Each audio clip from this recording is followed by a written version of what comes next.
তারপরে সাহাবায়ে কেরাম রাদিয়াল্লাহু তাআলা আনহুম আজমাইন, তারপরে এখন পর্যন্ত যারা আছে এরা হচ্ছে ইলমে ওয়াহির সত্যিকারের ধারক বাহক উলামায়ে কেরাম। আমাদের উচিত হচ্ছে আমাদের প্রত্যেকটা মানুষ, প্রত্যেকটা ইমানদার, প্রত্যেকটা মুত্তাকি যেন আমরা উলামায়ে কেরামের সংস্পর্শে থাকি, তাদের দেখানো পথে চলি, তারা যেভাবে চলতে বলে সেভাবে চলি। যখন আমি চলতে পারবো তখনই আমি আল্লাহ তাআলার হুকুম ইয়া আইয়ুহাল্লাযীনা আমানুত্তাকুল্লাহ ওয়া কুনু মা'আস সাদিকিন, যখন আমি উলামায়ে কেরামের সাথে থাকতে পারবো, আল্লাহ ওয়ালাদের সংস্পর্শে যাইতে পারবো, যখন আমি এভাবে চলতে পারবো, তখন আমি হব আল্লাহ তাআলা যাদের সাথে চলতে বলেছেন, আল্লাহ তাআলা যেভাবে চলতে বলেছেন তাদের সাথে চলনেওয়ালা আমি হব। এজন্য মুআজ্জিজ হাজিরিন, আমরা শুধুমাত্র কিছু কিছু বিষয়ে উলামায়ে কেরামের কথা মানতে রাজি আছি, কিন্তু যখন উলামায়ে কেরাম বিশেষ বিশেষ কিছু ব্যাপারে কথা বলে আমাদের মানতে কষ্ট হয়, আমরা মানতে চাই না। আমরা মনে করি উলামায়ে কেরামের ব্যাপারটা হবে এমন, আমার মা মারা গেছে, ইমাম সাহেব এসে জানাজা নামাজ পড়াবে, আমার মাকে দাফন করবে, আমার বাবা মারা গেছে, আমার বাবাকে দাফন করবে, আমার বাবার জন্য দোয়া করবে, কলমাখানি করবো, দাওয়াত খাবে, চলে যাবে। ইমাম সাহেবের কাজ এটা। মুয়াজ্জিন সাহেবের কাজ মসজিদের মধ্যে আজান দেবে, আজান 5 ওয়াক্ত আজান দেবে, সাহরির সময় সাহরি খাওয়ার জন্য ডাকবে, ইফতারের সময় শায়রে বাজাবে। মুয়াজ্জিনের কাজ এতটুকু। ইমাম সাহেব 5 ওয়াক্ত নামাজ আদায় করাবে, জুমার নামাজের মধ্যে কিছু ভালো কথা বলবে, কবরের কথা বলবে, জান্নাতের কথা বলবে, জাহান্নামের কথা বলবে, এটাই ইমাম সাহেবের কাজ। কিন্তু আল্লাহ তাআলা ইমাম সাহেবকে কি শুধুমাত্র এই কাজগুলো করার দায়িত্ব দিয়েছেন? না, ইমাম সাহেবকে আল্লাহ তাআলা সত্যিকারের নেতা বানিয়ে পৃথিবীতে পাঠিয়েছেন, বলি সুবহানাল্লাহ। আজকে তো আমরা এমন নেতাদের অনুসরণ করি, অনুকরণ করি, যেই নেতারা প্রসাব করে পানিও নেয় না, নামাজ তো দূরের কথা, প্রসাব করে পানিও নেয় না, ওযু কিভাবে করতে হয় সেটাও জানে না। নিজের মা যদি মারা যায়, ওযু করে জানাজার মধ্যে দাঁড়াবে, তখনও তার সন্দেহ থাকে আমার ওযু হয়েছে কিনা, আমার মায়ের জানাজা আদায় করলে আমার মায়ের জানাজাটা আমার থেকে হবে কিনা, এটাও সে জানে না। ইসলামের কোন বিধান সে জানে না। এমন নেতাদেরকে আমরা অন্ধের মতো, মূর্খের মতো আমরা অনুকরণ করি। কিন্তু উচিত ছিল এমন, আমাদের ইমাম সাহেবরা হবে নেতা। আমাদের ইমাম সাহেব কেন্দ্রীয় জামে মসজিদের যদি ইমাম সাহেব হয়, গোটা উপজেলার সবচেয়ে বড় নেতা হবে আমাদের কেন্দ্রীয় জামে মসজিদের ইমাম সাহেব। আমাদের জেলা মসজিদের ইমাম সাহেব হবে গোটা জেলার মধ্যে যত নেতা আছে সমস্ত নেতাদের লিডার হবে আমাদের জেলা মসজিদের ইমাম সাহেব। আমাদের জাতীয় মসজিদের ইমাম সাহেব যিনি হবে, ওনার ক্ষমতা হবে রাষ্ট্রপতির ক্ষমতার মতো। কারণ আমাদের জাতীয় মসজিদের ইমাম সাহেব উনি, কিন্তু আমাদের অভ্যাস ইমাম সাহেব আমাদেরকে কবরের কথা বলবে, জান্নাতের কথা বলবে, জাহান্নামের কথা বলবে। ইমাম সাহেব যেন আমাদেরকে রাজনীতির কোনো কথা না বলে। মুসলমান ভাইরা আমার, মনোযোগ সহকারে শুনবেন। আল্লাহ তাআলা দুনিয়ার মধ্যে মানুষদেরকে পাঠিয়েছেন খলিফা হিসাবে। খলিফার কাজ হচ্ছে সম্পূর্ণ কাজ করা। খলিফা আল্লাহ তাআলার কোরআনের আইনকে দুনিয়ার মধ্যে বাস্তবায়ন করবে। আল্লাহ তাআলা যে আইন বাস্তবায়ন করার জন্য হুকুম দেবে, খলিফা তার সেই আইনকে বাস্তবায়ন করবে। সমাজের মানুষ কিভাবে চলবে, খলিফা কোরআন অনুযায়ী নির্ধারণ করবে। সমাজের মানুষ কিভাবে চলবে, সমাজের মানুষ কিভাবে জীবন যাপন করবে, খলিফা যেভাবে কোরআন থেকে সুন্নাহ থেকে যেভাবে চলতে বলে মানুষ সেভাবে চলবে। কিন্তু আমাদের অভ্যাস হচ্ছে, উলামায়ে কেরাম যদি রাজনীতির কথা বলে, উলামায়ে কেরাম যদি কারো ব্যাপারে সুপারিশ করে যে অমুককে ভোট দিতে হবে, উলামায়ে কেরাম যদি কারো ব্যাপারে খারাপ কথা বলে যে অমুককে ভোট দেওয়া যাবে না, মসজিদের মধ্যে এমনও অনেক বেয়াদব মুসল্লি আছে যারা ইমাম সাহেবের ভুল ধরার জন্য সর্বদা প্রস্তুত থাকে। আমাদের প্রকৃত নেতা, আমাদের সমাজের মধ্যে যতগুলো দুর্নীতি হচ্ছে এর জন্য সর্বপ্রথম আমরা দায়ী। কারণ আমরা হুজুরদেরকে হক কথা বলার জন্য কোনো সময় সুযোগ দেই না, ফুরসত দেই না। এজন্যই যারা নেশাগ্রস্ত, যারা খারাপ কাজের মধ্যে লিপ্ত, মানুষের হক সম্পর্কে যারা জানে না, তারা বড় বড় পদের মধ্যে আদিষ্ট হয়। বলেন ঠিক না বেঠিক? আমরা যাদেরকে নেতা বানাই, যাদেরকে এমপি বানাই, ওই এমপি নিজেও জানে না যে গরিবের হক কোনটা, এতিমের হক কোনটা, মিসকিনের হক কোনটা, মসজিদের টাকা মেরে খাওয়া যাবে কি যাবে না, মাদ্রাসার টাকা মেরে খাওয়া যাবে কি যাবে না, আল্লাহর কাছে আমাকে জবাবদিহি করতে হবে নাকি হবে না, আমাদের এমপি সাহেবরা এটাও জানে না। বলেন ঠিক না বেঠিক? অথচ নির্বাচনের যখন সময় আসবে, ইমাম সাহেব যদি মসজিদ থেকে বলে যে ভাই, দুইজন ব্যক্তি নির্বাচনে দাঁড়িয়েছে, এদের মধ্যে অমুকের চরিত্র এমন, তমুকের চরিত্র এমন, যার নেতার পক্ষে বলেছে সে খুশিতে বাগবাগ হয়ে যাবে। ইমাম সাহেব বলেছে সত্য কথা, যার নেতার পক্ষে বলবে সে বলবে এই ইমাম সাহেব ঠিক আছে, কিন্তু যার নেতার বিপক্ষে কথা চলে যাবে তখন সে বলবে যে এই ইমাম সাহেব চলবে না, ইমাম সাহেবকে পাল্টা। আরে কোরআনের আইন বাস্তবায়ন করা ছাড়া প্রকৃত স্বাধীনতার স্বাদ কঠিন কালেও পাওয়া সম্ভব নয়। কারণ মানব রচিত শাসন যতগুলো আছে, এগুলো দিয়ে মানুষের হক আদায় করা যায় না। আল্লাহ তাআলা বিধান, কোরআনের আইন যদি বাস্তবায়ন হয়, তখন গরিব তার হক পাবে, বড়লোক তার হক পাবে, নেতাও তার হক পাবে, প্রজাও তার হক পাবে। মসজিদের ইমাম সাহেব যেমন তার হক পাবে, তেমনি ভাবে মসজিদের মুসল্লিও তার হক পাবে। বলেন ঠিক না বেঠিক? আমাদের ইসলামের আইন এটা যদি সমাজের মধ্যে বাস্তবায়ন হয়, তাহলেই আমরা প্রকৃত স্বাধীনতার স্বাদ পাব। আমাদের বাংলাদেশের স্বাধীনতা পাওয়ার প্রায় 53 বছর হয়ে গেছে। এই 53 বছরের মধ্যে যারাই ক্ষমতায় এসেছে, তারাই শুধু নিজেদেরকে তাজা করেছে, জনগণের তাজা করার কথা কোনোদিনও তারা ভাবে নাই। 53 বছর হলো। এখন বলবেন হুজুর, রাজনীতি নিয়ে আপনিও কথা বলেন। হ্যাঁ, রাজনীতি নিয়ে আমাদেরকেই কথা বলতে হবে। মসজিদের মেম্বার থেকে যদি ভালো লোককে চিনিয়ে দেওয়া হয়, তাহলে আর দুষ্ট লোকরা এমপি হয়ে আমাদের পবিত্র স্থান সংসদে যাইতে পারবে না, কোরআনের বিপক্ষে আইন বাস্তবায়ন করতে পারবে না, কোরআনের বিরুদ্ধে কথা বলতে পারবে না। মুসলমান যারা এই কোরআনের বিপক্ষে কথা বলবে, সে যত বড় নেতা হোক, একটা সেকেন্ডের জন্য সময় নেব না তাকে আমরা ত্যাগ করতে। যে যত বড় কথা বলুক না কেন, কোরআনের বিপক্ষে, আল্লাহ রাসূলের বিপক্ষে, সুন্নাহর বিপক্ষে একটা বাজে আওয়াজ তোলার সাথে সাথে আমরা সবাই তাকে আবর্জনার আস্থা করে আমরা তাকে নিক্ষেপ করবো। বলেন ঠিক না বেঠিক? আমাদেরকে চিনতে হবে, ওলামায়ে কেরামকে ক্ষমতায় বসাইতে হবে। আপনার মসজিদের ইমাম সাহেব যেভাবে আপনাকে রাস্তা দেখাবে, কোরআন সুন্নাহ অনুযায়ী যেভাবে আপনাকে চলতে বলবে, আপনি সেভাবে চলবেন। যদি আপনি চলতে পারেন তাহলে আপনি কামিয়াব হবেন, আর যদি আপনি চলতে না পারেন তাহলে আপনি পথভ্রষ্ট হয়ে যাবেন। বলেন ঠিক না বেঠিক? ইসলামী আইন যখন বাস্তবায়ন ছিল, ইসলামী নেতা যারা ছিল, ইসলামী রাষ্ট্রের খলিফা যারা ছিল, তাদের যদি জীবনী আমরা শুনি তাহলে আমরা আশ্চর্য হয়ে যাব। কেন?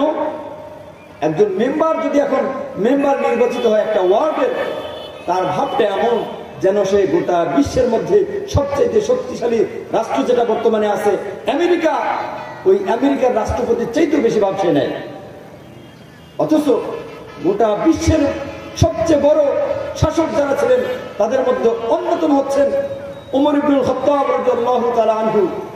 ওনাদের শাসন ব্যবস্থা এমন ছিল যে ওনাদের রাষ্ট্রপতি হওয়া সত্ত্বেও মসজিদের মধ্যে যখন ভাষণ দিচ্ছেন, ওই মসজিদের মধ্যে তার প্রজা যারা ছিল সরাসরি তাকে প্রশ্ন করত। কোনো বিষয়ে যদি তাদের দিলের মধ্যে সামান্য পরিমাণে সন্দেহ আসতো, সাথে সাথে খলিফাকে জিজ্ঞাসা করতো, খলিফা বিষয়টা এমন নয়, বিষয়টা এমন, আপনাকে জবাবদিহি করতে হবে। খলিফা বাধ্য ছিল সাথে সাথে জবাব দেওয়ার জন্য। খলিফার এই সাহস ছিল না যে তাকে বলবে আমি খলিফা, তুমি আমার প্রজা, তুমি বসো। এই কথা বলার সুযোগ তার ছিল না, কারণ আল্লাহ তাআলা তাকে ওই অধিকার দিয়েছে। খলিফা কেন, রাষ্ট্রপতি কেন, তার চেয়েও যদি বড় কেউ হয় তাকেও প্রশ্ন করার মতো ক্ষমতা কে দিয়েছেন? আল্লাহ। হাজিরিন, ওমর ইবনে আব্দুল আজিজ রাহমাতুল্লাহি আলাইহি 99 হিজরিতে শাসন ক্ষমতা গ্রহণ করেছেন। উনি যখন ক্ষমতায় যান তার আগে ওনার বাৎসরিক আয় ছিল 40,000 স্বর্ণ মুদ্রা। কতগুলো? 40,000 স্বর্ণ মুদ্রা প্রত্যেক বছর ওনার আয় ছিল। হযরত ওমর ইবনে আব্দুল আজিজ রাদিয়াল্লাহু রাহমাতুল্লাহি আলাইহি ক্ষমতায় যাওয়ার আগে দিয়ে তার ইনকাম ছিল প্রত্যেক বছরে 40,000 স্বর্ণ মুদ্রা। যখন তিনি খলিফা হলেন, খলিফা হওয়ার পরে তার যত সম্পদ ছিল সমস্ত সম্পদগুলো তিনি দান করে দিলেন। হযরত ওমর ইবনে আব্দুল আজিজ রাহমাতুল্লাহি আলাইহি খেলাফত পাওয়ার পরে তার স্ত্রীর কাছে চলে গেলেন। স্ত্রীর কাছে যাওয়ার পরে বলতেছে, ও আমার স্ত্রী, আমি একটা অনেক বড় দায়িত্ব পেয়েছি, এত বড় দায়িত্ব পেয়েছি যে আমি কখন তোমার হক আদায় করবো আমি জানি না, সন্তানের হক আদায় করতে পারবো কিনা জানি না, কারণ আল্লাহ তাআলা আমাকে অনেক বড় একটা দায়িত্ব দিয়েছে, এই দায়িত্ব আমাকে পালন করতে হবে। ওমর ইবনে আব্দুল আজিজ রাহমাতুল্লাহি আলাইহি তার স্ত্রীকে বললেন, ও আমার স্ত্রী, এত বছর তুমি আমার সাথে সংসার করেছো, আমি তোমার প্রতি সন্তুষ্ট, আমিও তোমাকে সবসময় সন্তুষ্ট রাখার চেষ্টা করেছি, কিন্তু আমি যে দায়িত্ব পেয়েছি এতদিন যাবত আমি তোমাকে যেভাবে চালিয়েছি, তোমার প্রয়োজন যেভাবে আমি মিটিয়েছি, হতে পারে আমি এখন থেকে সেভাবে আর প্রয়োজন মিটাইতে পারবো না। তুমি যদি চাও আমার থেকে চলে যাবে, তাহলে আমার পক্ষ থেকে কোনো বাধা নাই, আমার সাথে চলতে গেলে কষ্ট করে চলতে হবে। ওমর ইবনে আব্দুল আজিজ রাহমাতুল্লাহি আলাইহি যখন এভাবে বলতেছেন, যেমন ব্যক্তি ছিলেন তার স্ত্রীও তেমন ছিল। তিনি বললেন, ও খলিফা, এমন ভাবে আপনি চলেছেন, আগে আমাকে যখন চালিয়েছেন আমিও আপনার প্রতি সন্তুষ্ট, সুখের সময় যেভাবে আমি আপনার সাথে ছিলাম, আল্লাহ চাইতো দুঃখের সময় একইভাবে আপনি আমাকে আপনার সাথে পাবে। মাত্র 2 বছর ক্ষমতায় ছিলেন তিনি। 2 বছরে এমন ইনসাফ জমিনের মধ্যে কায়েম করেছে, ওনার যখন মৃত্যু হয়, মৃত্যুর পর প্রায় যখন মৃত্যু হয়, 2 বছর ক্ষমতায় থাকার পরে যখন মৃত্যু হয়, একদিন দূরের মধ্যে একজন বৃদ্ধা মহিলা একটা কাফেলাকে বলতেছে, আমার মনে হচ্ছে যে ওমর ইবনে আব্দুল আজিজ রাহমাতুল্লাহ আলাইহি মারা গেছেন। তখন এই কাফেলা বলল যে, তুমি কিভাবে জানলে? তুমি তো গায়েব জানো না। ওমর ইবনে আব্দুল আজিজ রাহমাতুল্লাহ আলাইহি এই কথা বলার সাথে সাথে যখন বুড়ি এই কথা বলল, ওই যে কাফেলা ছিল, কাফেলার মানুষজন তখন আশ্চর্য হয়ে গেল। তখন বলল যে বুড়ি হয়তো আবল তাবল কথা বলতেছে। ওই কাফেলা তারা যখন ওই খলিফার দরবারের মধ্যে এসে গেছে, আসার পরে যখন শুনলো অমুক দিন অমুক সময় বুড়ি বলেছিল, অমুক সময় বলার পরে যখন তারা আসলো, তারা যখন তাহকিক করলো, তাহকিক করার পরে দেখলো যে বুড়ি যখন বলেছে তার ওই দিন একদিন আগে আল্লাহ তাআলা তাদের যে খলিফা ওমর ইবনে আব্দুল আজিজ রাহমাতুল্লাহ আলাইহি দুনিয়া থেকে নিয়ে গেছে। তখন তারা আশ্চর্য হয়ে গেল যে বুড়ি কিভাবে জানলো। বুড়ির কাছে লোক পাঠানো হলো, বুড়ির কাছে জিজ্ঞাসা করা হলো, বুড়ি তুমি কিভাবে জানো? তোমার কাছে কিভাবে সংবাদ আসলো? তুমি কিভাবে আমাদেরকে বলতে পারলা? আমরা এতগুলো মানুষ, আমরা কোনোভাবে জানতে পারলাম না, তুমি কিভাবে জানলা আমাদেরকে জানাও। যখন এভাবে বুড়িকে জিজ্ঞাসা করা হলো, তখন বুড়ি বলল, আমি খলিফা ক্ষমতায় আসার পর থেকে প্রায় 2 বছর যাবৎ অমুক ঝর্ণা থেকে আমি পানি নিয়ে আসি, পানি আনার সময় দেখি কোনো পশুর উপরে জুলুম করে না, বাঘ এবং ছাগল এক ঘাটের মধ্যে পানি খায়, কেউ কারোর উপরে জুলুম করে না। কিন্তু আমি যেদিন তোমাদেরকে এই কথাটা বলেছি, সেদিন যখন আমি পানি আনার জন্য গিয়েছি, যখন পানি আনতে গেলাম, সাথে সাথে আমি দেখতে পেলাম বাঘ এবং ছাগল, বাঘ এবং হরিণ, তারা যে ঘাটের মধ্যে পানি হইতো, ছাগল আর বাঘের সামনে যাওয়ার মতো সাহস করতেছে না। কেমন ইনসাফ ছিল! হযরত ওমর ইবনে খাত্তাব রাদিয়াল্লাহু তাআলা আনহু, ওমর ইবনে খাত্তাব রাদিয়াল্লাহু তাআলা আনহু যখন শাসক ছিলেন, আমরা সবাই একটা ঘটনা জানি। একজন বুড়িমা তার কাছে এসেছিল। ওমর ইবনে খাত্তাব রাদিয়াল্লাহু তাআলা আনহুকে চিনতেন না। পরিচয় পাওয়ার পরে, যখন পরিচয় পাওয়ার জন্য আসছেন, ওই তাবু গাড়ছেন। হযরত ওমর ইবনে খাত্তাব রাদিয়াল্লাহু তাআলা আনহুর অভ্যাস ছিল প্রত্যেক দিন তিনি সমাজের মধ্যে ঘুরতেন, মানুষের দ্বারে দ্বারে ঘুরতেন, বারে বারে ঘুরতেন, ঘুরে ঘুরে খবর নিতেন তারপর যারা কেমন আছে। কিন্তু আমাদের নেতারা বর্তমানে এমন, নেতাদের ভাব দেখলে এমন মনে হয় তারা আমাদের মালিক আর আমরা তাদের গোলাম। তাদের কাছে ভালো কথা বলতে গেলেও আমাদেরকে তাদের কাছে গোলামের মতো দাঁড়িয়ে তারপরে কথা বলতে হয়।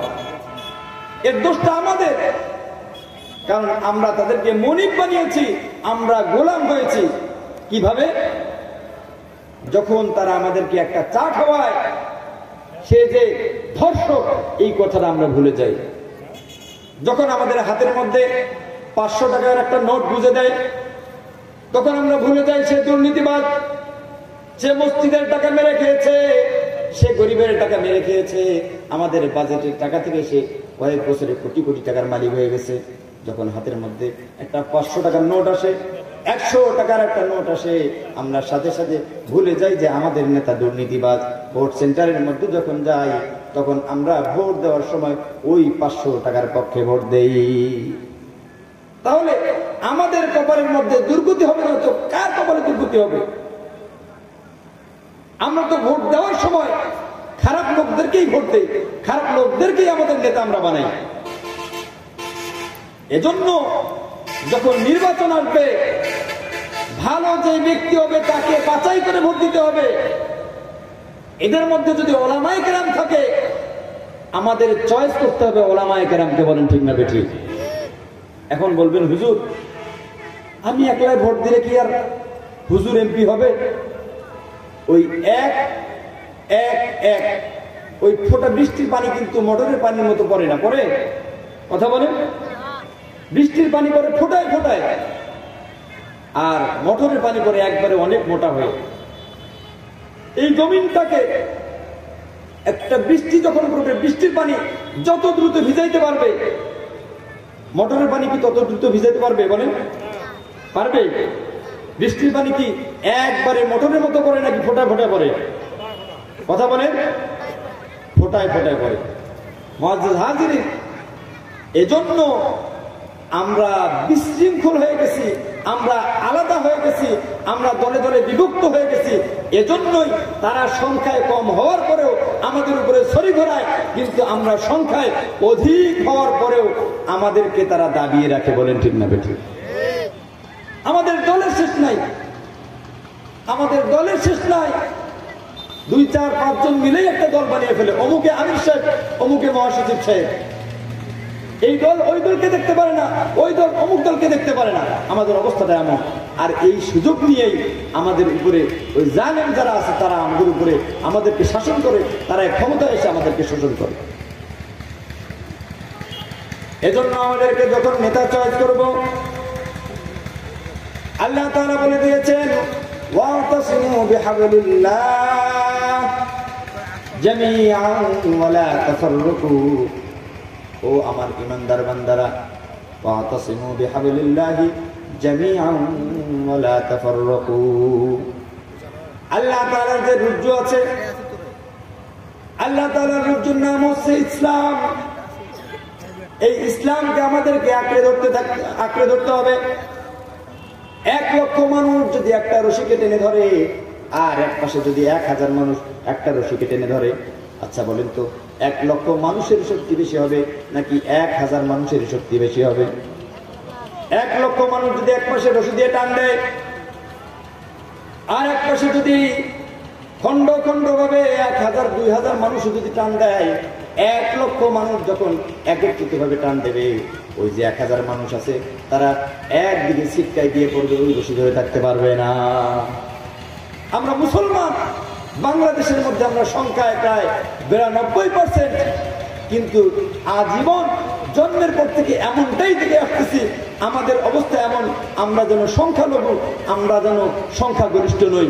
কারণ আমাদের যে অন্যান্য জাতি ভাইরা আছে, আমাদের আশপাশে যে হিন্দু ভাইরা আছে, তারা আমাদের উপরে এমন ক্ষমতা দেখায় যে আমরা মুসলমান হওয়ার পরেও, এত বেশি সংখ্যা হওয়ার পরেও আমরা তাদের কাছে সব সময় নত হয়ে থাকতে, এমন ভাবে তারা চলে। কারণ তাদের মধ্যে ঐক্য আছে, আমাদের মধ্যে ঐক্য নাই। কিছুদিন আগে তাদের একজন নেতা চিন্ময় কৃষ্ণ, তারা জানে যে এই নেতা ভণ্ড, 100 জনের মধ্যে 90 জন জানে যে এই নেতা তাদের ভণ্ড, এই নেতা ছোট ছোট বাচ্চাদেরকে ধর্ষণ করেছে, তারা জানে। কিন্তু তারা যখন তাদের ঐক্যের স্বার্থ দেখেছে যে আমরা যদি এখন ঐক্যে না আসি, আমরা যদি এখন এক না হই, তাহলে আমাদেরকে ধ্বংস করার জন্য তাদের আর কোনো কিছুর প্রয়োজন পড়বে না। এজন্য তারা দেখা গেছে যে তারা জানার পরও, তাদের নেতা খারাপ জানার পরও তারা সবাই একসাথে গর্জন দিয়ে মাঠে নেমে গেছে, যাতে করে তারা তাদের নেতাকে স্বাধীন করতে পারে। অন্যদিকে আমাদের আল্লামা মামুনুল হককে যখন রিসোর্টের মধ্যে গ্রেফতার করছে, তার আগে আমি আপনাদেরকে একটা কথা বলি, সেটা হচ্ছে বিবাহের জন্য কাবিন কিন্তু শর্ত নয়। বিবাহের জন্য কাবিন শর্ত নয়, বিবাহের জন্য শর্ত হচ্ছে ইজাব এবং কবুল। কাবিন নামা থাকতে হবে, এটা ইসলামের বাধ্যবাধকতা নয়, এটা রাষ্ট্রের বাধ্যবাধকতা, এটা রাষ্ট্রীয় আইন। কিন্তু যখন আল্লামা মামুনুল হককে রিসোর্টের মধ্যে ওই তৎকালীন ফ্যাসিস্ট সরকারের দালালরা যখন তাকে ধরলো, আমরা মুসলমানরা কিন্তু মুখের মধ্যে কুলুক দিয়ে বসেছিলাম, বলেন ঠিক না বেঠিক?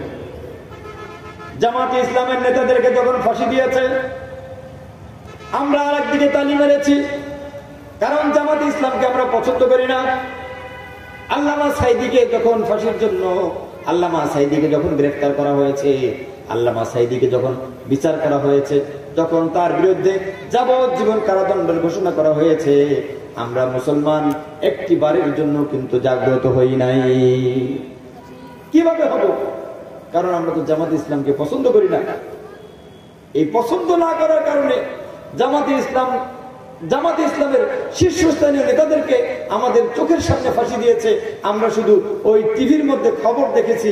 এর প্রতিক্রিয়া হিসেবে প্রতিবাদ করা দরকার।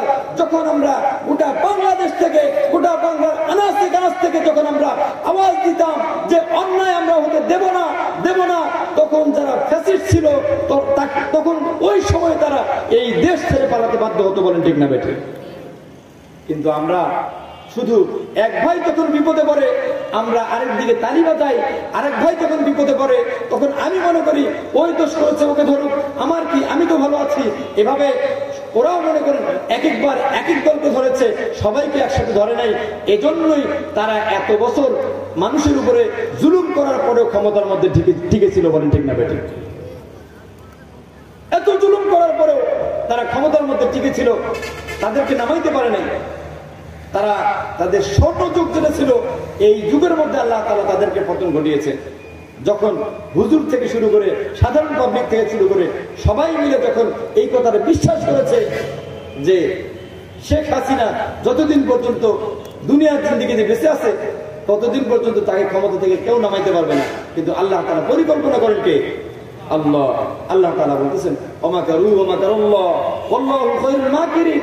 পরিকল্পনা আল্লাহ তাআলা যেভাবে সাজান পৃথিবীর কেউ সেভাবে পরিকল্পনা করতে পারে না, বলে ঠিক না বেঠিক? এজন্য তাদের স্বর্ণ যুগে আল্লাহ তাআলা দেখিয়ে দিয়েছেন। ফিরাউন নিজেকে আল্লাহ দাবি করেছে, তাকে আল্লাহ তাআলা টিকতে দেন নাই। নমরুদ নিজেকে আল্লাহ দাবি করেছে, আল্লাহ তাআলা তাকে টিকতে দেন নাই।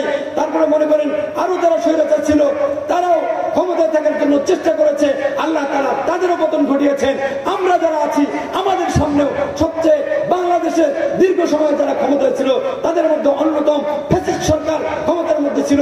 আল্লাহ তাআলা আমাদের সামনে পতন করিয়ে আমাদেরকে দেখিয়ে দিয়েছেন আল্লাহ তাআলা যা চান, আল্লাহ তাআলা যেভাবে চান সেভাবেই হবে। মানুষ যেভাবে চাবে সেভাবে হবে না। পরিকল্পনা বাস্তবায়ন হবে আল্লাহর, মানুষ যা বাস্তবায়ন করতে চাবে তা বাস্তবায়ন হবে না। এজন্য মুসলমান শিক্ষা নিতে হবে আল্লাহ তাআলার থেকে, ভরসা করতে হবে আল্লাহ তাআলার উপরে। আমাদের সবাইকে চাইতে হবে আমরা যেন সত্যবাদীদের সাথে থাকি। যখন আমি সত্যবাদীদেরকে অনুসরণ করব, সত্যবাদী যদি জান্নাতে যায় আমাকেও জান্নাতে নিয়ে যাবে। আর যদি আমি মিথ্যাবাদীকে নেতা বানাই, মিথ্যাবাদীর যদি অনুসরণ করি, মিথ্যাবাদীকে যদি আমি অনুকরণ করি, তাহলে মিথ্যাবাদী নিজেও জাহান্নামে যাবে, আমাকেও জাহান্নামের মধ্যে নিয়ে যাবে। আমাকে জান্নাতে নিয়ে যাইতে দেবে না সে, কারণ সে দুনিয়ার মধ্যে থেকেছে, আল্লাহর বিধানকে বাস্তবায়ন করতে দেয়। এখন পর্যন্ত যারা বাংলাদেশের জমিনের মধ্যে যারা আল্লাহ তাআলার কোরআনের বিপক্ষে কথা বলতেছে, এখন পর্যন্ত যারা মুসলমানদেরকে অপেক্ষা করে কথা বলতেছে, সে যত বড় নেতা হোক না কেন, সে যত বড় নেতা হোক না কেন, একটা সেকেন্ড সময় দেওয়ার মতো সময় আমাদের নাই। যখন দেখবো কোরআনের বিপক্ষে কথা বলতেছে, যখন দেখবো সুন্নাহর বিপক্ষে কথা বলতেছে, ওই নেতা ওই নেতার দলকে আমরা সবাই একসাথেই তালাক দেবো, 1 তালাক 2 তালাক 3 তালাক বলে আমরা ওই দলকে ত্যাগ করবো। ইনশাআল্লাহ সবাই রাজি আছি তো? ইনশাআল্লাহ রাজি আছি তো? ইনশাআল্লাহ আমরা কোরআনের আইন চাই। আমরা কিসের আইন চাই? এখন যারা বিএনপির আছেন, এখন যারা জাতীয় পার্টির আছেন, যারা জামাতে ইসলামের আছেন, যারা ইসলামী আন্দোলনের আছেন, তারা মনে করবেন যে হুজুর আমাদের দলের কথা হয়তো বলতেছে। আমি কাউকে ইন্ডিকেট করে কথা বলতেছি না। আমার কথা হচ্ছে আপনি মুসলমান, আপনি মুসলমান মানেই আপনার ইমানের দাবি হচ্ছে আপনি দুনিয়াতে আপনার রাষ্ট্রের মধ্যে আপনি কোরআনের আইনকে বাস্তবায়ন করবেন। এটাই আপনার দিলের চাপ থাকতে হবে সর্বপ্রথম। যখন আপনার দিলের চাপ থাকবে আপনি বাস্তবায়ন করার জন্য চেষ্টা করবেন। বাস্তবায়ন করতেছেন, অনেকে মনে করেন কেউ ডাক দিচ্ছে না, এজন্য আপনি বাতিলের সাথে আছেন। কিন্তু যখন দেখবেন কোন একটা দল সঠিকভাবে আল্লাহর দিকে ডাকতেছে, কোরআনের আইন বাস্তবায়ন করার কথা বলতেছে, একটা সেকেন্ড অপেক্ষা করার মতো আর সময় নাই। এজন্য যেই দলই হোক না কেন আমাদেরকে কোরআন সুন্নাহর কথা বলবে, আমরা তাদের সাথে থাকবো ইনশাআল্লাহ। থাকবো তো ইনশাআল্লাহ? কারণ কিয়ামতের ময়দানে আমাকে আল্লাহ তাআলার কাছে জবাবদিহি করে তারপরেই সামনের দিকে বাড়তে হবে। যদি আমি আল্লাহ তাআলার বিপক্ষে কথা বলি, আল্লাহ তাআলার কোরআনের বিপক্ষে কথা বলি, তাহলে কিন্তু আমি ওই দিন আল্লাহ তাআলার কাছে কোনোভাবে রেহাই পাবো না, আমার ঠিকানা হবে জাহান্নাম। আর যদি আমি আল্লাহ তাআলার কোরআনের আইনকে বাস্তবায়ন করতে চাই, আমার সামাজিকভাবে যদি আমি কোরআনকে বাস্তবায়ন করতে চাই, আমার রাষ্ট্রীয়ভাবে যদি আমি কোরআনকে বাস্তবায়ন করতে চাই, আমার আন্তর্জাতিক পরিমণ্ডলে যদি আমি কোরআনের আইনকে বাস্তবায়ন করতে চাই, তাহলে আমার চেষ্টা থাকতে হবে, আমার ফিকির থাকতে হবে, আমার দোয়া থাকতে হবে, আমার মেহনত থাকতে হবে, এবং যারা আমাকে ডাকবে তাদের সাথে আমার ডাকে সাড়া দিতে হবে। বলেন ঠিক না বেঠিক? এজন্য মুআজ্জিজ হাজিরিন, আল্লাহ তাআলা বলেছেন, ইয়া আইয়ুহাল্লাযীনা আমানুত্তাকুল্লাহ ওয়া কুনু মা'আস সাদিকিন। ও ঈমানদাররা, তোমরা আল্লাহ তাআলাকে ভয় করো, ওয়া কুনু মা'আস সাদিকিন। যারা সত্যবাদী, যারা সত্যনিষ্ঠ, যারা আল্লাহকে ভয় করে, তোমরা তাদের সাথে থাকো, তাদের সঙ্গী হও, তাদের অনুসরণ করো, তাদের অনুকরণ করো। এজন্য বাংলার মুসলমান, সুযোগ সব সময় আসে না। সুযোগ আল্লাহ তাআলা তৈরি করে দিয়েছেন, এই সুযোগের সদ্ব্যবহার করতে হবে। যদি সুযোগের সদ্ব্যবহার করতে পারি, হতে পারে এমন যে আমরা আমাদের জীবদ্দশায় কোরআনের আইন এই জমিনের মধ্যে দেখবো ইনশাআল্লাহ। আমরা কে কে দেখার জন্য প্রস্তুত আছি? 2 হাত তুলে আল্লাহ তাআলাকে দেখান। লিল্লাহে তাকবীর, লিল্লাহে তাকবীর, লিল্লাহে তাকবীর।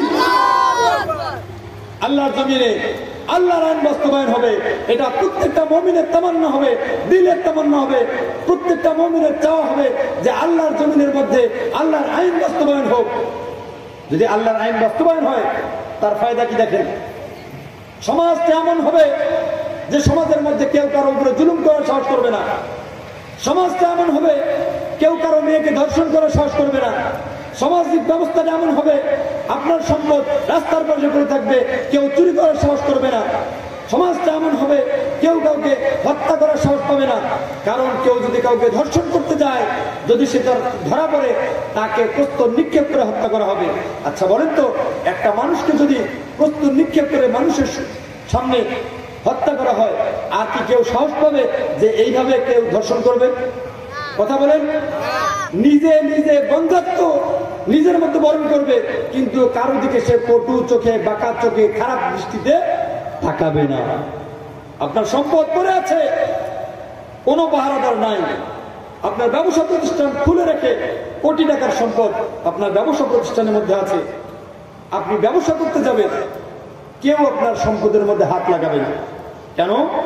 সে জানে যদি শরীয়ত যতটুকু মাপ আছে, আমি যদি চুরি করি, আমি যদি ধরা পড়ি, তাহলে আমার হাত কাটবে, আমার হাত কাটবে, একবার যদি হয় হাত কাটবে, আমার পা কাটবে। আমার যদি আমি চুরি করতে করতে যদি ধরা পড়তে থাকি, আমার হাত পা কাটতেই থাকবে। আচ্ছা বলেন, যদি জনসম্মুখে কোনো ব্যক্তির হাত কাটানো হয়,